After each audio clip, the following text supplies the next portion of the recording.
Madam இப்போ கேள்விப்பட்டீங்களா? கவர்மெண்ட்ல ஜிஎஸ்டி ரிடக்ஷன் வந்து 28% 18% ரிடக்ஷன் பண்ணியிருக்காங்க.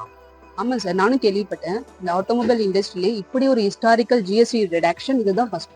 அதே தான் மேடம், எனக்கும் கியா கார் வாங்கணும்னு ரொம்ப நாளாக ஆசை இருந்துச்சு. மேபி இதுதான் சரியான டைம். மேடம் இப்போ கியா கார்ல என்னென்ன மாடலுக்கு என்னென்ன ப்ரைஸ் ரிடக்ஷன்லாம் இருக்குன்னு சொல்ல முடியுங்களா? அதுக்கு என்ன சார், வாங்க சொல்றேன். கார்னிவலுக்கு 4.5 lakhs வரைக்கும் ஜிஎஸ்டி ரிடக்ஷன் இருக்கு. சிராஸ்க்கு 1.86 lakhs வரைக்கும் ஜிஎஸ்டி ரிடக்ஷன் இருக்கு. சொனட்க்கு 1.65 lakhs வரைக்கும் ஜிஎஸ்டி ரிடக்ஷன் இருக்கு. செல்டாஸ்க்கு 1.2 lakhs வரைக்கும் ஜிஎஸ்டி ரிடக்ஷன் இருக்கு. கேரன்ஸ் கிளாவிஸ்க்கு 82,000 வரைக்கும் ஜிஎஸ்டி ரிடக்ஷன் இருக்கு. மேடம் நீங்க சொன்னது எல்லாமே கவர்மெண்ட்ல இருந்து ஜிஎஸ்டி ரிடக்ஷன் கொடுக்கறதானே? உங்க சைட்ல இருந்து நீங்க என்ன ஆஃபர் பண்றீங்க? நம்ம கேபிட்டல் கேர்ல இருந்து நிறைய டிஸ்கவுண்ட்ஸ் அண்ட் பெனிஃபிட்ஸ் நாங்க கொடுக்குறோம். அது என்னன்றது இப்ப பார்க்கலாமா? நீங்க ஒரு கார்பரேட் கம்பெனில ஒர்க் பண்றீங்கன்னா 15,000 வரைக்கும் கேபிட்டல் கேர்ல இருந்து பெனிஃபிட்ஸ் நாங்க கொடுக்குறோம். அது மட்டுமா, உங்க ஓல்ட் காருக்கு நல்ல எக்ஸ்சேஞ்ச் பிரைஸ் நாங்க கொடுப்போம்.